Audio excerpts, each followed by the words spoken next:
नमस्कार दोस्तों, मैं अभी आपके सामने एक कथा पढ़ने जा रहा हूँ जिसका नाम है घर से मसान तक, मसान से घर तक।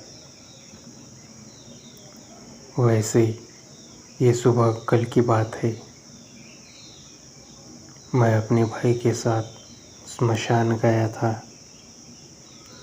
हमारे गांव का मसान बहुत ही दूरी पर है। बहुत देर लग जाती है वहाँ जाने को और फिर लौट कर आने को भी। आसमान में बेहद काले काले बादल भर आए थे। किसी भी वक्त बारिश हो सकती थी। तेज और धुआंधार बारिश, एकदम मूसलाधार बारिश। सभी लोग जल्दी कर रहे थे कि मुर्दे को जल्दी जल्दी बांधो। ये वही जल्दी वाले लोग हैं जो उस मुर्दे को कहते थे जब इस नश्वर मुर्दे में जान थी। ये सब लोग कहते कि हम तुम्हारे बिना एक क्षण भी नहीं रह सकते। खैर, तो कहाँ था मैं? हाँ, मैं उस शव यात्रा में शामिल हो गया। अपने भाई के साथ मैं शरीक था। बिना कुछ बोले मैं शामिल था। मुझे एक ही चिंता सताई जा रही थी कि अगर कहीं बारिश हो गई तो। बारिश होना सबसे बड़ा टेंशन था, सबसे बड़ी त्रासदी थी वो एक। भाई ने अपना रेनकोट लाया था और मेरे पास तो छतरी भी नहीं थी। रास्ता तो बहुत ही लंबा था। मसान से घर तक जाने के लिए हम मसान में पहुंच गए। थैंक्स गॉड, बारिश नहीं टपकी। मुर्दा शांति से जलता रहा। बिना छप्पर के उस मशान में बहुत ही शांति थी। भाई घर लौट रहा था। उसके दोस्त के 2 व्हीलर गाड़ी पर वो पीछे बैठा था। एक बार मैंने सोचा कि भाई से रेनकोट मांग ही लूँ। उसे कहूँगा कि वो तो गाड़ी पर आराम से पीछे बैठकर जा ही रहा है, तो वो घर जल्दी पहुँच जाएगा मुझसे भी पहले। या आसमान के काले बादलों में भरी बारिश से भी पहले भाई तो पहुँच ही जाएगा घर। लेकिन मैं वो रेनकोट उससे मांगा नहीं। क्या पता वो ना बोल दे। हाँ, वो ना भी तो बोल सकता था। तो कल सुबह मैं स्मशान से घर पहुँच ही गया।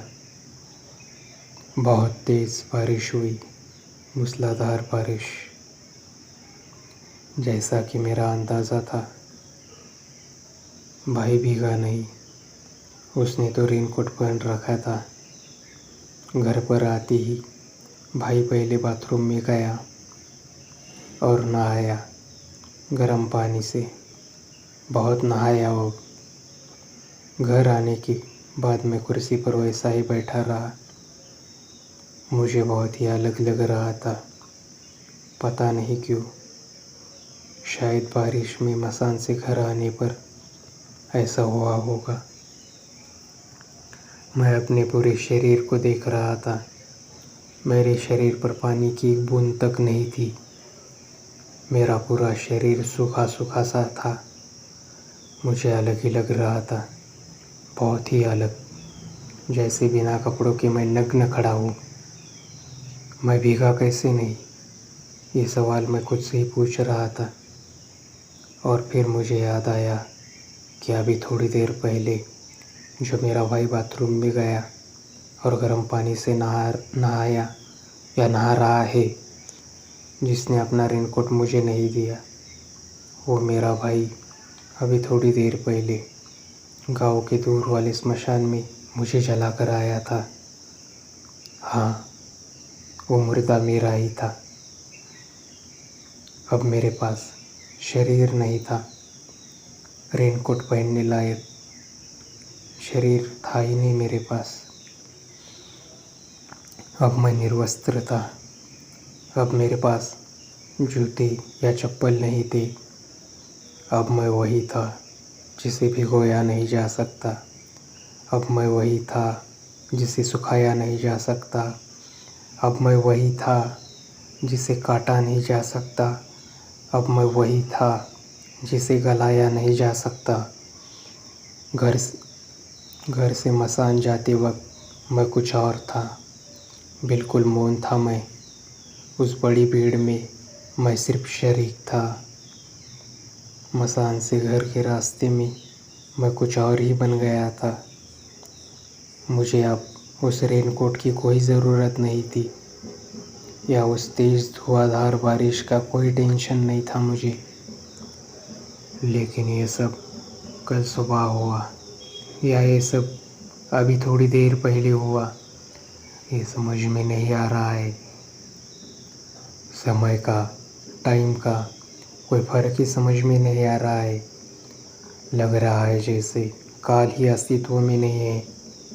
तीनों काल एक दूसरे में जैसे घुल मिल रहे हैं।